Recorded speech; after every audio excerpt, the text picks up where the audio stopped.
Hey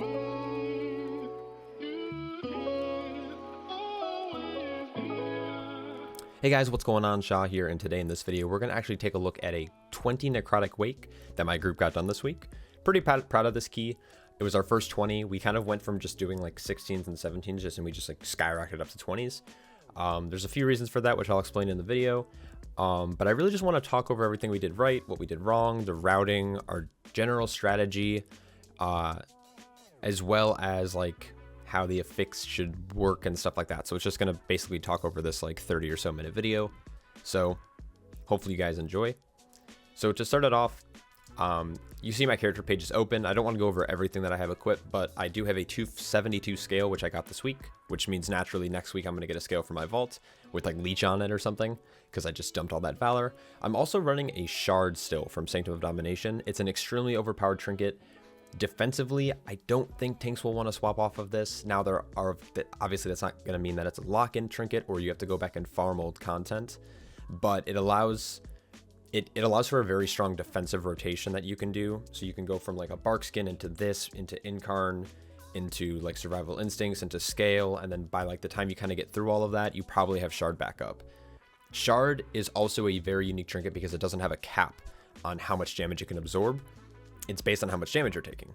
So every attack that's coming in front of you, it's like a basically 180 degrees like frontal. It'll absorb a percentage of the damage. So it allows you to make some pretty monstrous pulls. It's more impactful on things like Brewmaster or Prop Paladin, which feel a little bit weaker at certain times. Guardian Druid's been notoriously sturdy this season. So those are the two trinkets I'm running. And I do have 2 set, so which means my bark skin is going to give me Incarn for 4 seconds. This isn't like the craziest DPS gain in keys, but what it does give me, it gives me faster stacks of thrash on the targets that I'm hitting. So a little bit faster DR, not that it's like better DR. It also gives me a really good snap threat on most pulls when the warrior wants to like just zug in and start hitting stuff. So what's really nice about this set is it helps fix the weaknesses that Guardian Druid has notoriously had in the past, which was mostly threat generation early on in a pull. Because if you don't hit every target with Thrash, you have to now wait 6 seconds for next Thrash, and swipe isn't that strong. So I do want to mention our comp.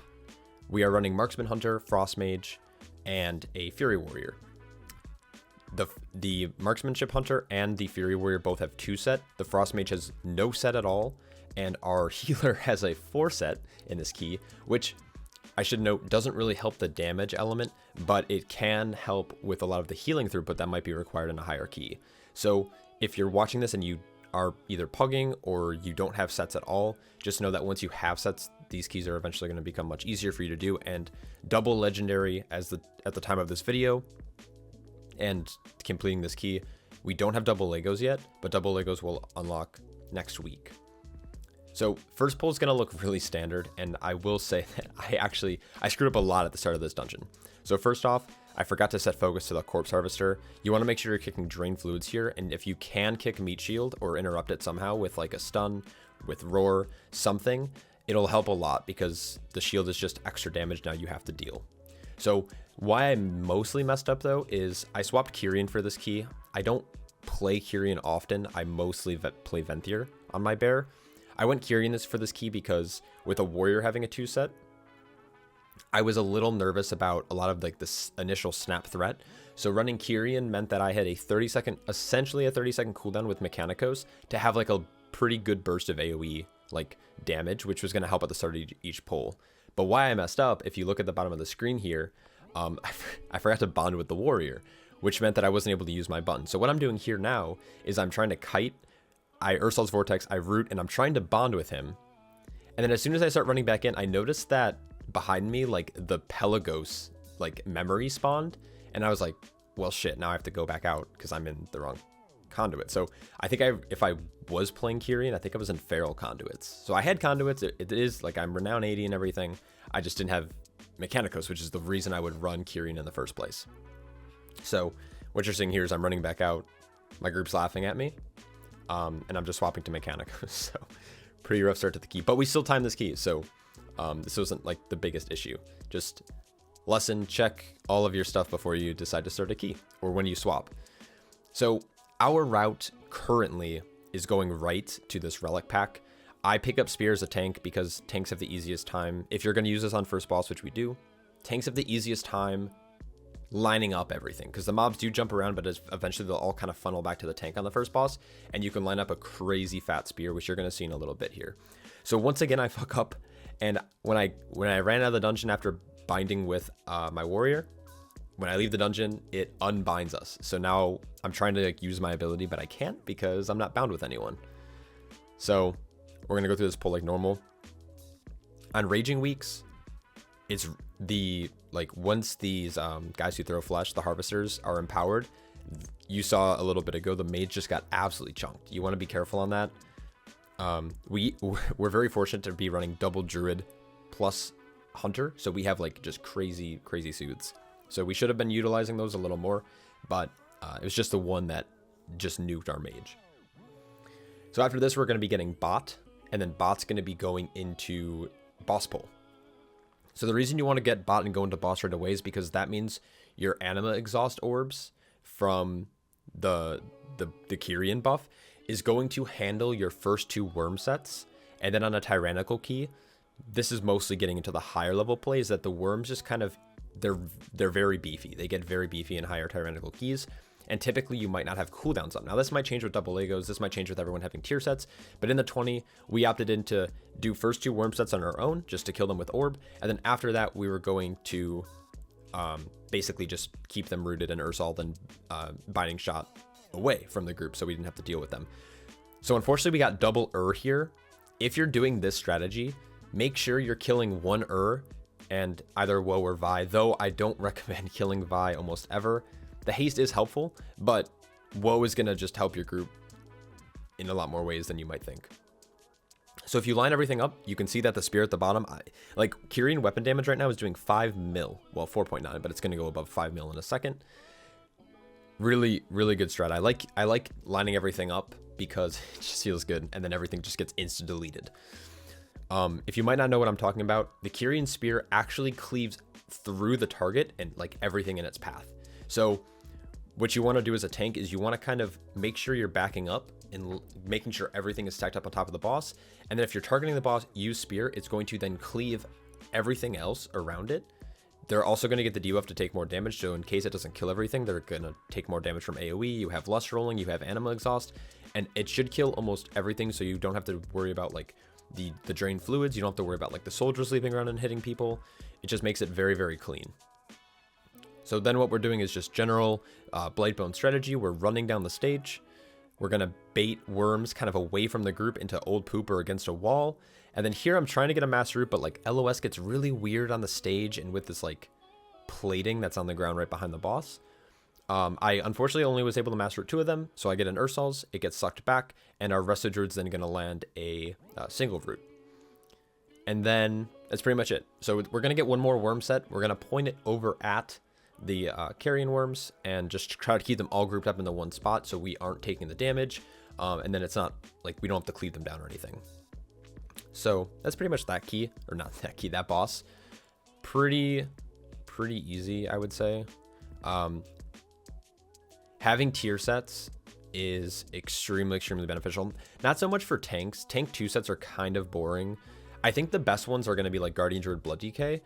I have 2 set on my prop paladin as well. It feels okay. But honestly, prop paladins just feel so busted right now. Like it's kind of hard to tell if you feel any more tanky because like a good prop paladin played right. Not saying that I'm good, but like a decent prop paladin who can keep solder uptime and knows when to wog feels extremely good. So boss dies. Boss goes down after 2.5 minutes, but we also cleared some trash with it.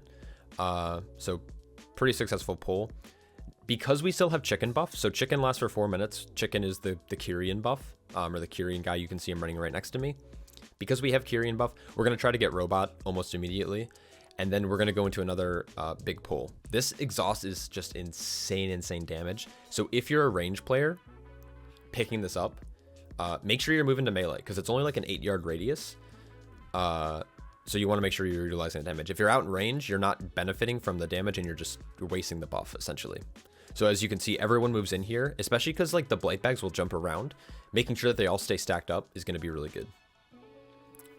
Frostbolt Volley, Necrotic Bolt, make sure you're kicking those. Outside of that, this is a pretty easy pull. It goes down pretty quick.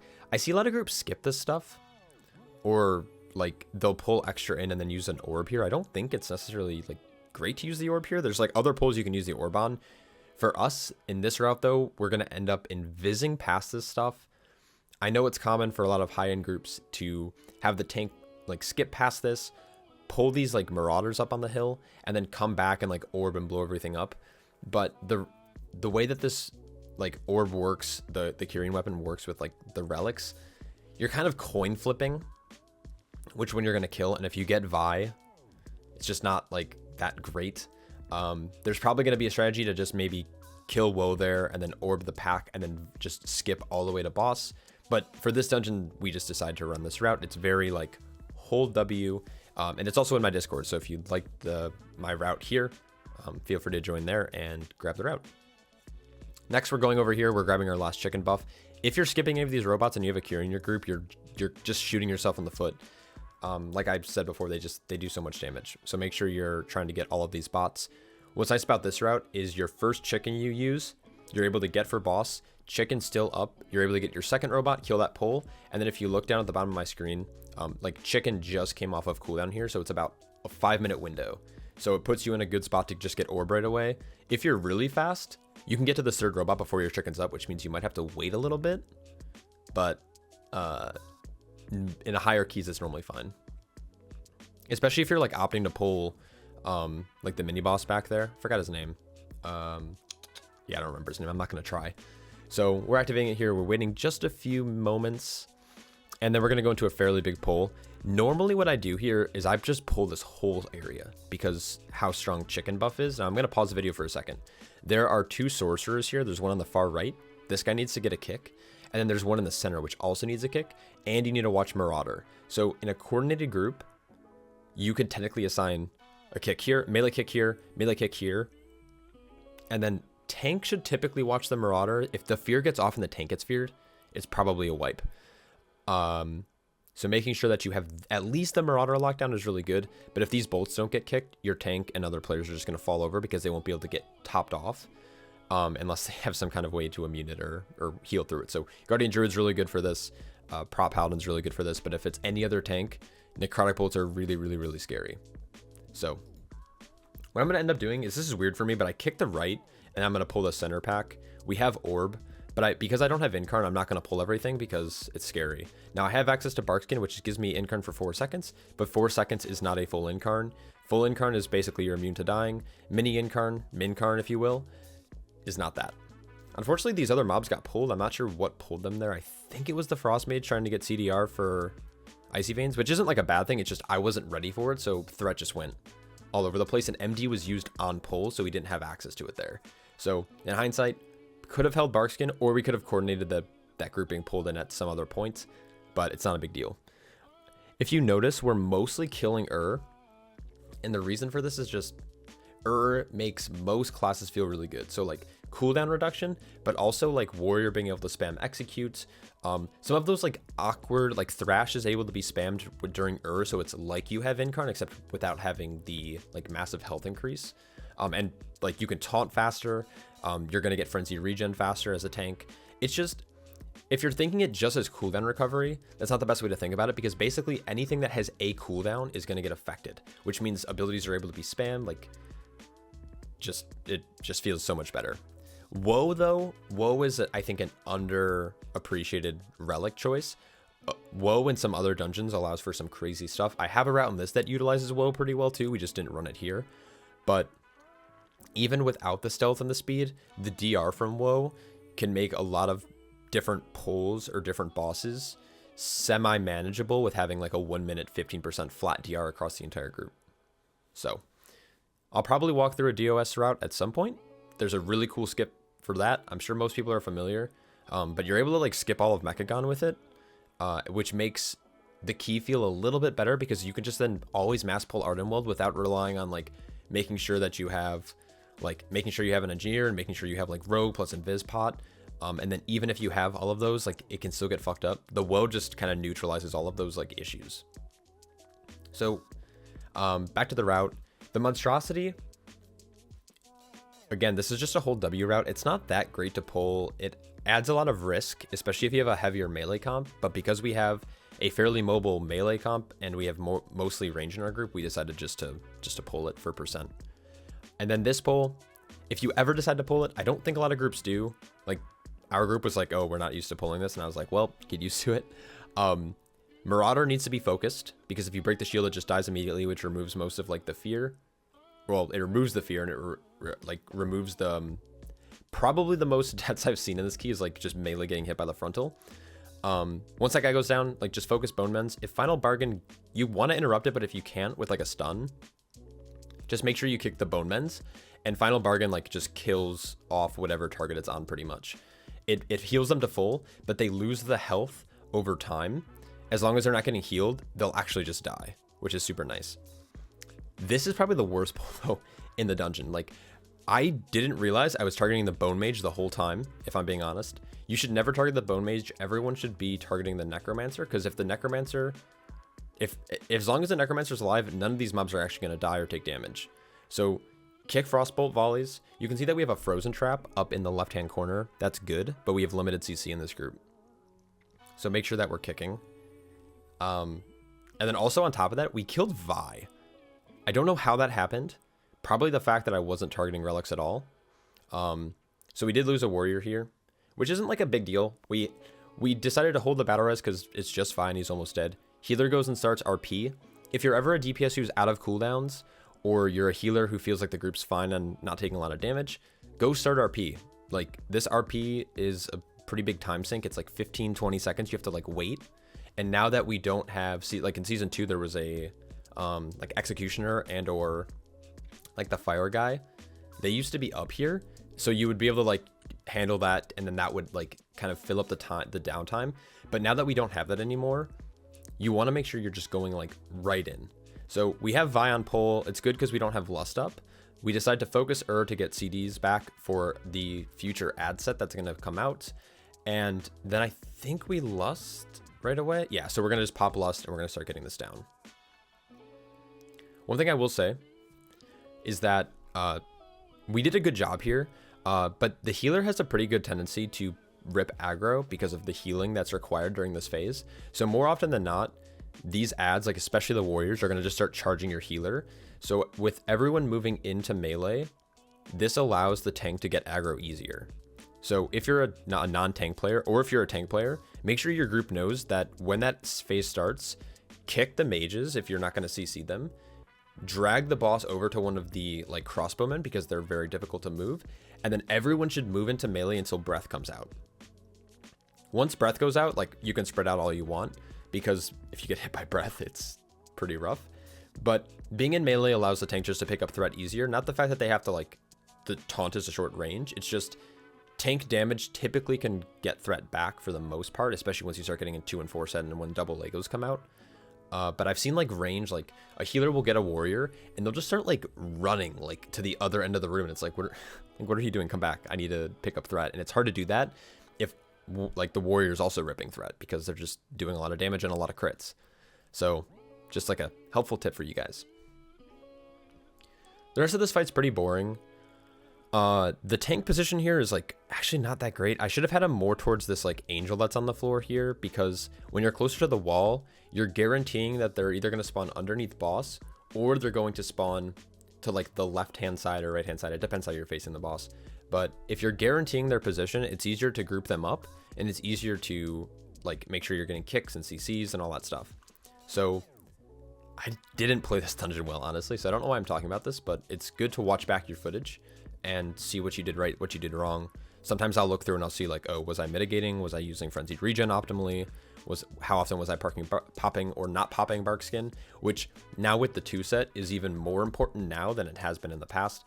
So it's good to watch back your footage. So I recommend doing that if you are trying to improve your tanking. So, all right, so this boss goes down.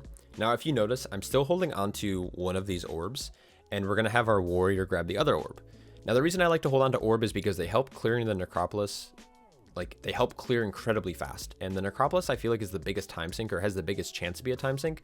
Plus, even though it's not fortified, raging mobs in the Necropolis, I think, are the most dangerous. So being able to get them down low and then just like finish them off really quickly is probably the best case scenario. So you have two options here. Back in this lower corner behind us is a relic pack. Now, what I've seen some groups do is they pull this first to get cooldown recovery if they don't have cooldowns going into this pull. But because we have like Warrior Frost Mage, and we have Resonating Arrow just came up, I wasn't too concerned about our cooldowns. We're just going to blow this pack up anyways. I'm waiting for the pat to get a little bit more closer. And then everyone's moving into melee because spare parts fixate. And then I'm popping orb and things are just going to get annihilated. Like spare parts just get blown up in this, like 1 or 2 globals. And then it silences these casters for a couple of seconds. So it means we don't have to worry about drain fluids. It doesn't mean like we don't have to worry about gore splatter. So we're able to just kind of focus on zugging. And then if you need cooldown recovery after this pull, you can go back and pull a relic. If you don't need cooldown recovery because you play with a Frost Mage and a Fury Warrior, basically, who always have cooldowns active, you can just go into the next pull. So I think that's what we end up doing here. I think we start moving over to this right-hand side. And we're mostly going to want to focus like Fleshcrafter. You're going to notice on some pulls, like our Hunter is just like skyrocketing to the top, or our Fury Warrior is just doing a lot of sustained damage. If you can see in this lower hand corner, the overall damage done from our Hunter right now is like 17.5k. 2 sets for some classes are absolutely busted. And if you're struggling with damage, or it feels like the timers are really tight in keys, just know that it's mostly because your group probably doesn't have any sets at all. And that's something that I've struggled with, is that I've been running a lot with like my guild and stuff. And there are some players in my guild who have 2 and 4 sets. And keys just like, we blast 15s, we blast 17s, like 2 chesting, 3, like 3, almost 3 chesting some keys. And then there's keys where it's like we're failing 15s, and I'm always like, I wonder why. And it's not like the players are like different in skill level. I mean, some are obviously, but it's mostly coming down to like, do you have the bigger power increase? And then also some 2 sets are just broken. Like Hunter 2 set, if you've played with a Marksman Hunter with 2 set or 4 set, they're destroying the meters. It's actually ridiculous. So probably the biggest reason we timed this key. We had, I think at the end of the key, we were gonna have like 4 minutes left. So again, we're killing What's cool about this though is the Fleshcrafter. They do the throw cleaver. It can kill relics. So when you pull this first pack, make sure you interrupt the early throw cleavers, because if it kills like Woe or Vi, you're gonna be pretty sad. And then once is up, you can actually aim the next throw cleaver at it, and it'll probably kill it almost immediately, especially once the mob is enraged. And then this pull, I set focus to the Corpse Collector. I just did a video about like set focus macros and stuff. The Corpse Collector gore splatter cannot go off. If it goes off, it's probably okay on this week, like with it not being fortified, but if gore splatter goes off without a disease dispels, you're probably gonna die. So big thing to watch out here is going to be Tenderize from these giant Stitchworks, especially once they're enraged. Just make sure you have some form of mitigation up. I didn't have Iron Fur up because I'm bad and I wasn't hitting it. I did not play this key well at all. But those guys are pretty scary. Now, one tip I also want to point out is this is going to be the first part of the gauntlet. Here, I'm going to pause this really quick because they're going to spawn and they're not targetable. Now, this is really important to note. You can do this for either of them, but I prefer doing it on the Stitching Assistant because you don't want aggro to be ripped on this guy. So this guy is the one who does melees. This is the guy who does throw flesh. So the reason I'm standing over here is because if the warrior charges in and rips aggro, he's going to die. If the warrior rips aggro on this dude, it's going to be fine because he's just going to cast throw flash at random targets anyways. So I'm positioning myself on the right-hand side of the room. I'm standing right next to the guy so I can actually spam like thrash and swipe right as he spawns. And I want to taunt this guy immediately. And you're going to see why in a second. And it's because I want to get them stacked as closely as possible early on so we can get like initial cleave right off the bat. So it also helps with throw cleavers because the throw cleaver distance is going to be shortened, which means your melee classes or your range classes can quickly get to the appropriate side to maximize the damage from those. So they're going to spawn. I'm going to taunt right away. He's not going to start casting throw cleaver immediately, and it gives our range a shorter distance to have to run. And they're both in Spear, they're both in Frozen Orb, they're both in Blizzard almost immediately. So this is just a small little change. I think it's good to make. This is going to go on our Hunter, who feigns, I'm pretty sure. And then if you can feign that pretty early, it allows you to have that shorter distance to get the throw cleaver on. So make sure you're kicking drain fluids, and outside of that, it's a pretty easy thing. But making sure you're taunting them to get close is really, really good. And if they're ever going to be targeting the same player, that player needs to just make sure that the throw cleaver hits one of them, and then the tank should soak the one that's not going to hit one of the enemies, because it will kill your DPS pretty quickly. So, oh, that was really weird. I forgot this happened. It was casting throw cleaver, but like the arrow wasn't on the ground, so we couldn't see that it was actually on Kalea, our frost mage. So I didn't soak it, and then it ended up like making her seed, which was pretty bad. So this part of the Necropolis is pretty boring. These guys hit pretty hard. It's always going to be Tenderize, Mutilate, Gut Slice in that order from this guy. So Tenderize, it's going to make you take increased damage. He's then going to cast Mutilate, which is like a tank buster. And then Gut Slice is going to target a random DPS. Make sure you're at least, I think it's like 8 yards out. So you can see that the range players are hanging right outside of that range, so they don't have to move. And then the melee just need to sidestep the Gut Slice. Don't get hit by it because it hurts a lot, and it can't be removed by like Kyrian, like the Kyrian. What am I trying to say? Pot. There we go. Words are hard. Still need to get my morning coffee. Oh, there we go. So, yeah. Pretty much just super simple. So you can see that they're hanging out right outside. She didn't have to move for that, which is pretty good.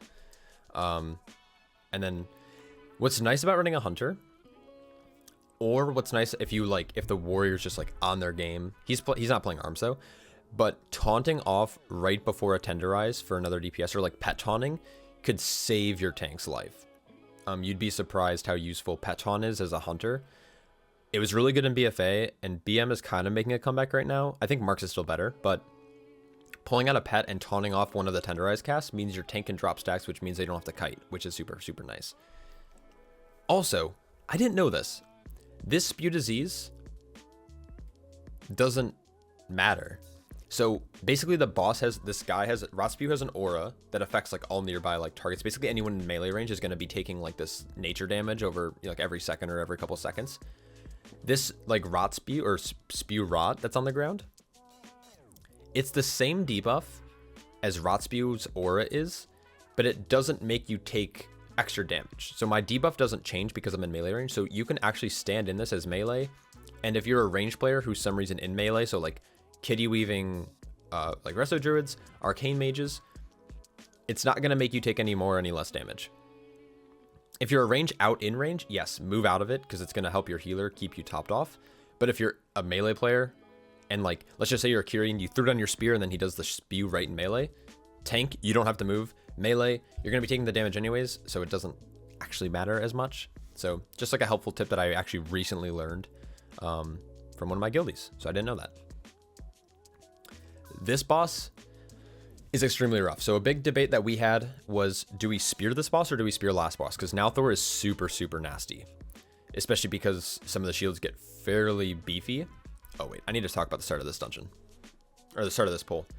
So that was a debate that we had. The second thing that you need to pay attention to as a tank, especially if you get or Woe, is that this hook can hook the relics, the Dismantler, or Woe, or Vi. It can hook them.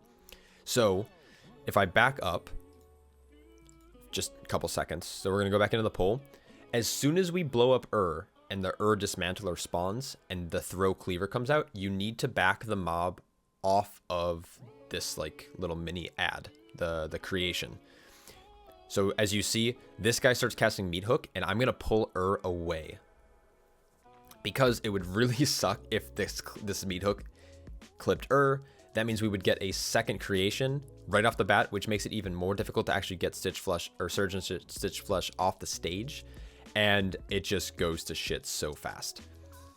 Right after it hooks, I'm making sure that I'm targeting Stitchflesh, trying to get as much damage out as possible on him, and trying to line them up for spear. Unfortunately, I think we missed spear on actually both the... We hit the like Stitchflesh with it, but we missed the creation and So if your DPS is like, or whoever has the spear is really paying attention, you can actually hit all three, which will make this a lot easier later for the tank. So I'm opting to hold Incarn here because I know we're not going to push, and I know we're going to get a second creation. And these creations do so much tank damage. As any tank can probably attest, once you have 2 of these guys active, you're going to probably be panicking and rolling pretty heavy cooldowns. So I'm holding Incarn still. I have Mini Incarn up right now with Barkskin. And I'm just waiting till I need Frenzied Regen charges back before I use Incarn. That's why I'm sitting on it, because we're not really worried about getting a lot of damage out right now. And then once you have two creations up, you typically want to make sure you're focusing one of them down, because once you have 3, tank's probably dead. Luckily, I would have had to Incarn here, but if you're not playing with a Guardian Druid or you're not a Guardian Druid, 3 creations means you're probably gonna die. Unfortunately, we missed this hook, so we have to try to keep these adds close so we're getting damage, effective damage, but we want to keep them split as well. So here we are. I'm not moving from this. I'm going to just chain some of my cooldowns. For whatever reason, let's just pause it here. If these guys are closer, or if one's in front, one's behind, whatever it might be, the tank can soak one of the meat hooks to try to make sure that, like, let's just say this guy's a little bit faster, but he's behind, right?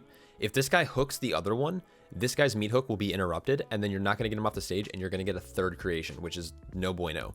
So if they're ever, like, let's just say, like, turn the room 90 degrees. If the stage was here, the tank would want to stand in between to eat this meat hook so this one can get off. Or vice versa, depending on, like, what the situation calls for. Just know that you can do that. It's not great. Sometimes you'll put yourself into, like, a pretty scary situation, but there is ways to save this pull. One of the meat hooks missed anyways, but we decided to start target Stitchflesh here. One of our DPS was like, should we focus the creation? And I just said no, like, target Stitchflesh. If you get him sub 5%, he won't do his escape. So if you at least get him to sub 5%, you can then finish the boss at any point you'd like. So really, this is like not like, it's an easy dungeon, especially if you don't mess up a lot of your Kyrian weapons, but this boss and Nalthor get really, really scary, especially Nalthor. We're going in without Lust. We're going in without weapons. I think we have 1 hammer left, so we're able to break basically one of the shields. So it's really going to come down to making sure we're breaking shields and making sure we're not getting, like, rooted in combat storms and stuff like that. So I have a boss guide video on this guy from, I can't remember if it was during Prideful season. I think it was season 1 that I did it. Nothing really has changed outside of the fact that I made a mistake in that video and I said icy, like the icy shard that he does it's actually coded as pure physical, so tank shouldn't have that much of an issue with it, but I don't think you could spell reflect it, but I don't know, because Warrior's honestly a dead tank spec right now. So one thing I do want to mention, I say so a lot, I'm sorry about that. A lot of bosses, when you have it makes it very uncomfortable, because you have to think about, you're now taking more physical damage because of the like tank buster ability on the tank. Now, if you're killing something else, it doesn't matter. But on top of that, now does, like, he does a frontal slam. So what you should be doing ideally is melee should all be stacking on the tank and then just moving in circles, because you want to have uptime on Nalthor. But because, like, does like a frontal slam on the tank, it makes it kind of weird. So what I typically do is, if I ever can, I try to separate and the boss just a little bit here to make sure the melee are safe to maintain their damage. So that's why I kind of backed him up to the wall and I ran out. Normally I try to stay in melee range, but that wasn't necessarily the case here until dies. This boss is a very simple rotation. It's like cast on the tank, and then he does Frozen Vines, and then it's a cast, Comet Storm.